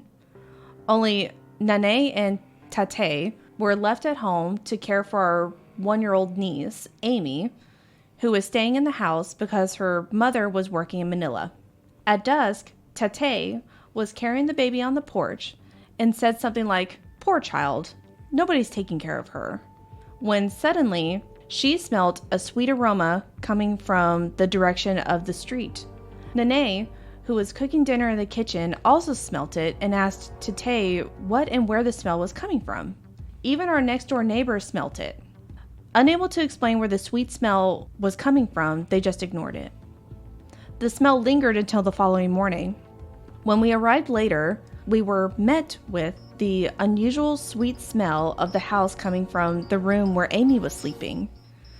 It was when we discovered that the sweet smell came from Amy's forehead, as if somebody planted a kiss.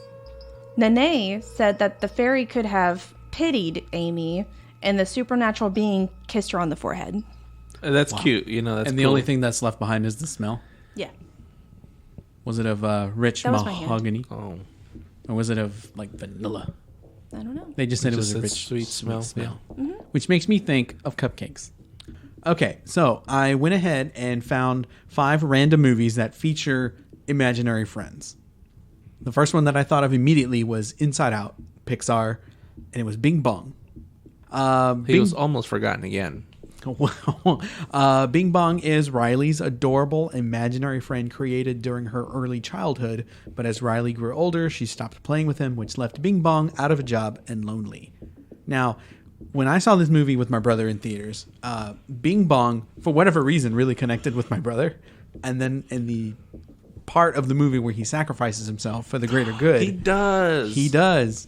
I remember like, oh, that sucks. I kind of liked Bing Bong. And I looked over and my brother was like on the verge of tears. And I was like, really?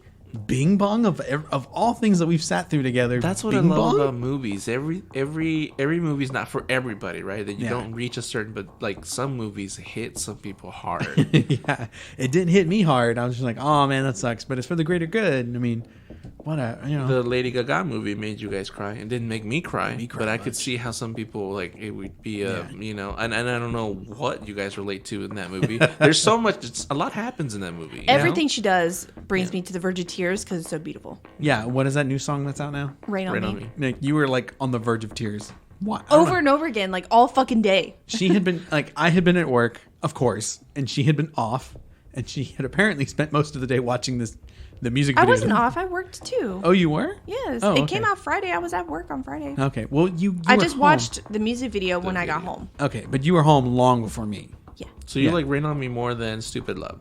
Yeah. I mean, I love both of them, but Yeah. god damn, I can't get enough of Rain on Me. And so she showed me the video. I was like, oh, this song's not bad. The music is not bad. It's a really short song. And I looked over and like her eyes are puffy and red. And I was like, wait, I'm not even going to say anything. Nah. Oh, Because the message is awesome. See, I didn't even see a message. I was just like, oh yeah, this is a weird music video, whatever. I've never been one to try to look into the subliminal messages of a music video because I think deep down I just want a music video to be a music video, but they're not. I'm talking anymore. about the lyrics, not the music video. Oh, okay. Yeah. Because I was like, oh, she got stabbed in the leg, and But then the you video gave is distracting. yeah, you gave an explanation about her having a knife in her leg to tying into whatever, and I was like, oh. I interpret it as like to her hip injury, Oh, okay. And see, I was like, oh, well, I didn't know she had a hip injury. but no. In the music video, we never see someone stab her because I was like, why does she have a knife in her leg? Like, what's the backstory there? But here I am thinking it's a literal visual thing. Someone stabbed her and she pulled whatever. No, she was pretty much saying that the lyrics, which can mean different things. In this context, she meant it as, I'd rather be dry, meaning like I'd rather have no drama at all and maybe like no issues. But hey, I'm still alive and kicking. Go ahead and bring it on. And it was I guess it was suitable for Ariana Grande. And I don't want to say it's because of her past relationships or anything like that. Possibly. But she was in Paris when it was, when it suffered a terrorist attack. She was in that concert hall. So that was like a big trauma for her. And then I had no idea why Ariana was there. I was like, oh, she just struck a deal with Ariana because another pop star, she's big and blah, blah, blah. Yeah, well, she didn't do bad. It's a great collab. Sounds pretty good. Ari, man. You know, the next movie that I thought of was Z. And this was really like the one movie that made us think of doing a whole episode on imaginary friends. Z is the imaginary friend of Joshua Parsons, who begins terrorizing Joshua's mom, Elizabeth, and then starts terrorizing the whole family, which there's only 3 of them, so mom and dad start suffering. Z is just Z-E-E or just the letter Z? Just the letter Z. And when I was looking into this sort of stuff, I had told Sarah that was it Greece? That the letter Z is banned? Mm-hmm. Yeah, the letter Z is banned, and Z is interpreted as he is alive. Mm-hmm. And so I was like, oh man, I didn't know that. So maybe there is some sort of connection between this creature entity being named Z and, you know, that legend of that letter being banned in Greece. He who must not be named. Lord Voldemort. Stop. Word. You're going to upset a lot of listeners. I'm just saying. No. Harry Potter's amazing. It is quite great. Say it. Say his name. Voldemort. Yeah, say it. Don't Voldemort. be scared of him. Yeah. Because the more you fear the name, the more you give him power. Word. Really? The Shining. Tony is in The Shining, and he is the imaginary friend of Danny Torrance. Because Danny has The Shining, this allows him to detect spirits, which makes him the target of the Overlook Hotel. Now, he says in the movie that Tony is the little voice that lives in the back of his throat. And when Danny wants to talk to Tony, Tony talks to him by Danny doing his little finger puppet thing, and he starts doing that, you know, that little voice, blah, blah. Which I can't stand. Which, yeah, it is kind of creepy to have a child that talks to that thing. But you can't stand it because it's creepy or it's annoying. It's annoying. Yeah. Yeah. But then Tony starts showing him things. It's really Tony's fault through the power of The Shining that Danny gets fucked up before, you know, all that stuff happens at the Overlook Hotel. Then I moved on to The Exorcist. Captain Howdy. This entity is the real villain of The Exorcist and is the demon who possesses young Regan. In early scenes, he is introduced as her imaginary friend, Captain Howdy. This is a ruse because Captain Howdy is actually the demon Pazuzu, and he wanted in by being a friendly Captain Howdy. She made a connection with it, and then that's how it possessed her. And then, you know, I showed you and Jesse The Exorcist. You remember that movie. Mm-hmm. Was it good? Yeah. It actually, even for its time. Yeah. Yeah. That's good that you appreciated that. And then finally, the Amityville Horror. Jody. So not hide and seek. And not Donnie Darko? No, there was plenty of them, but I was like, I just wanted to do 5. There's a lot of movies out there that have imaginary friends. I thought you were going to pick Donnie Darko. I picked Donnie Darko. Jody in the Amityville Horror is in the original novel and movie, Jody is a demonic black colored pig with glowing red eyes and can be seen in Missy's room at the window. In the 2005 remake, Jody was not a pig, but the daughter of Ronald DeFeo Sr. She was killed in the closet as, I guess, the son shoots her or whatever. But yeah, in the book... the one with Ryan Reynolds? That was the remake. She was fucking amazing. In the book, The Amityville Horror, Jody goes and talks about her imaginary friend. Or, yeah, I forget what the little girl name. Maybe it's Missy. But she talks about Jody being her friend, and she talks about it's a pig, and she drew a picture of a pig, And there was a scene in the book where the mother is doing something in the kitchen and she looks out the window and she sees a pig-like entity like peering at her, and she drops the plate or whatever she's doing, and she got scared. She didn't tell anybody, but then her husband the next morning goes outside, found hoof prints outside the window in the snow. You know, that sort of stuff. Dang. Netflix has announced that The Office was the most watched acquired show during the coronavirus outbreak. I'm totally. Zack Snyder confirmed that his elusive Justice League Snyder Cut will be released on HBO Max in 2021. So, darker in tone, and I don't know if any amount of minutes can make that movie make sense, because it seemed to be a jumbled mess. Sony is reportedly working on another Marvel movie that will center around the Spider-Man character Madam Web. So anything that Sony does that's going to be a live-action movie, all of those characters that their movies are going to be based on are going to be the orbiting Spider-Man characters and villains, because they legally cannot use those main Marvel characters. They can only use the Spider-Man ones. All right, so there you go. We've had a very informative episode and revealing about how me and Sarah rank people on a scale of 1 to 10. We've talked about imaginary friends, another haunting at another friend's house. That, you know, is there anything that you guys want to talk about before we ride off? The Encanto thing, Encantos, it's very interesting because it kind of reminds me of the stuff that you bury and then you unbury it and then now you're haunted. Poltergeist thing, that kind of stuff. I don't know. Encanto also literally means enchanted in Spanish. Ooh. So They are enchanted. So there's a legend of something that if you bury something and then you go and dig it up later, you're now haunted by something? Yeah. So what is the thing that you would that's the bury? whole poltergeist thing, right? If they took care of something evil, like got rid of it, Oh, okay. the ritual is you have to bury it. Yeah. Now, if you go and disturb it, then of course it resurrects. Oh, okay. So then you have to do it all over again. You've never seen Poltergeist? Or know what a poltergeist is? I know of them. I've seen the remake. I tried to watch the original movie. I saw the Rob Zombie remake of it. I tried to watch the original version of it, and I got like halfway through, and this was a couple years ago, and I just couldn't do it. I really wanted to, like, maybe if I watched it again, I would appreciate it more. And you saw The Thing. I did. I liked The Thing. I don't know what it was. Like, I wanted it to be scarier than what it was, but it just felt like, even though Steven Spielberg didn't direct the movie, it totally feels like Steven Spielberg tried to make a horror movie that wasn't Jaws. Like, I feel that one's a far superior horror movie than taking ghosts or entities, supernatural stuff. I didn't watch the movie. I just know about the ritual and like stuff that happens with that. Anything with the burial stuff, when they bury it, it's for a reason. But what if some poor sap just doesn't know that it's there? You know, years later, he's like, "Oh, I'm going to build my house here." I see. Yeah, like That if Sarah buried a chalice for whatever reason that was haunted, and then here I come years later, beep, beep, beep, beep, beep, I'm going to make my house here. I thought you were going to say child. Or I'm going to put an outdoor pool, an in-ground pool. I got to dig up the ground to make the hole, and I find this magical chalice, and I'm like, what is this? And then suddenly I'm haunted. It's not my fault. Yeah, but that's totally makes sense. And I told Nick, in the state of Texas, we are not required to, like, if we want to build over a gravesite, or what used to be, we are not required, or it's not needed for us to move the bodies. We just get rid of the tombstones and build right on top of it. Damn. And I told Nick about that because Herman Park, it's haunted, and it actually represents what it used to be. Of course, the reason the medical center is there is because that park was the medical center for the Civil War. So there are bodies there, and we walk over them all the time. So I told Nick the arch at the beginning represents the tombstone. The long body of water represents where the body would lay, the casket, and then the tower, or whatever that little point is, represents the end of the grave. So if you look at an aerial shot, you'd see it. See, I didn't know that.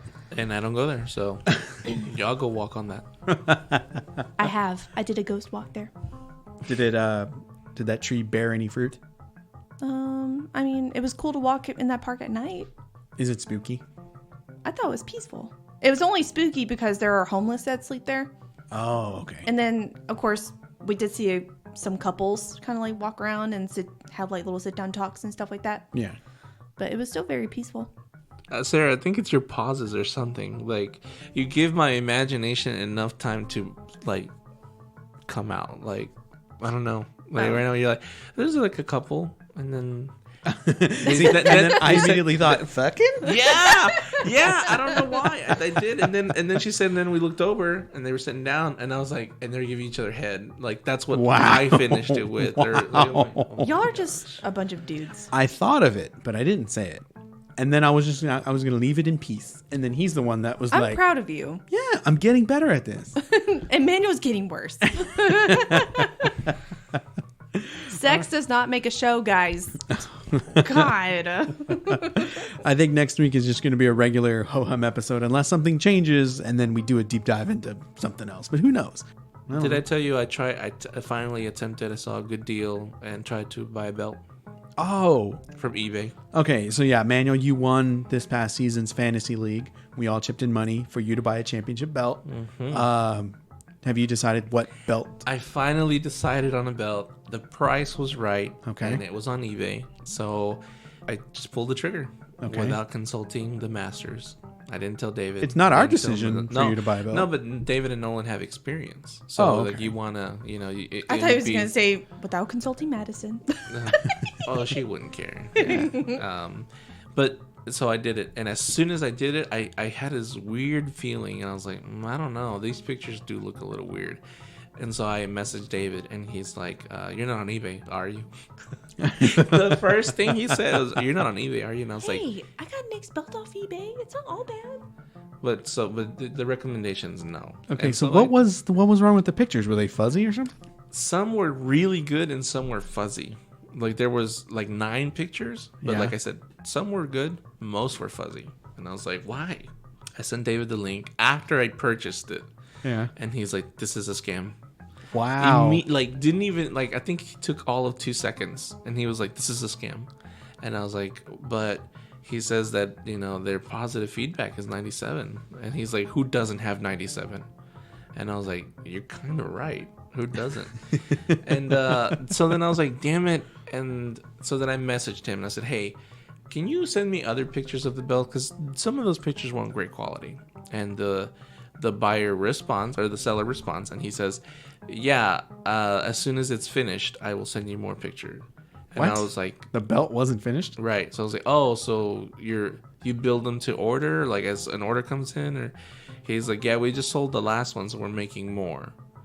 And I was like, "Okay, well then just cancel my order." And he's like, "Are you sure? Because it's almost finished. I just need like 2 days." And he was being very positive, like "Good sir," or great. I don't know. He's from India, I think. Okay. And so maybe using Google Translate. And so then I was like, yeah, okay, well then I'll just wait for the pictures then. And then I was like, no, I need to cancel this, because if I wait, then we will probably beat the window of not being able to return my money. So I went back and forth for like three or four messages, and the last one I was like, no, actually just cancel my order. When the belt is done, send me pictures and I will reorder the belt. And he was like, okay, sure. That was about a week and a half ago. I contacted him 2 days ago, and I said, "Hey, do you have the pictures of the belt? Following up, I'm still interested." Yeah. And he goes, "Oh, sorry, man. Some of the parts that we needed were in a plane that crashed." And he says, "Look it up." This did happen. I know it sounds crazy, right? That the plane that had the parts to your belt that you ordered crashed. Okay. And I was just like, if he made them to order, what parts did he need? I don't know. Did he give a name, like a number of the plane, or what region? I think I'm making up the parts. I think he meant the belt. And then I was like, I thought you were making it. Let me read the messages exactly. You submitted an offer. Oh, that's something else. What? Just kidding. Your butt plugs will be arriving. I was just thinking butt plugs, and I didn't say anything. No, Madison's laptop screen is broken, and I'm trying to make some offers. So I said, okay, please send me better pictures of the belt. I want to see it in better lighting. Sir, give us a few days. We just almost completed the belt. I will send you. you complete the belt and then send me pictures and then I'll tell you to cancel or continue. He said, okay, stay safe. I said, He didn't get it. Yeah. No. And so then I said, please cancel my order. I will reorder once you send the pictures. But for now, please cancel my order. Very clear, Yeah. So he said, okay, sir, will do. No problem. And then later I said, do you have the pictures of the belt yet? And he says, our belt was coming in a plane to me from warehouse. Suddenly it crashed yesterday. I don't know what to say, but it's so sad. You can search on the internet about plane crash. Stay safe. That's what he said.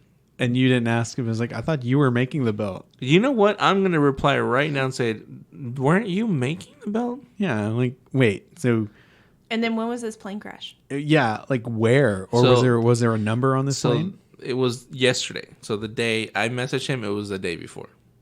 May 23rd. So this is something that we need to keep an update on. Because I had no idea any of this was happening Yeah. until earlier today. And I was like, shit, I want to hear this story. Beware, guys. If you're trying to buy a championship belt on eBay, Planes crash. well, And your yeah, dreams die with it. Womp womp. that's one way to put it. But we will talk to you next week right here on the Six Side Cast with more crazy topics of stuff that happens in this crazy world that we live in. And until then, his name was Manuel, my name was Nick, and her name was Sarah. Bye. Bye.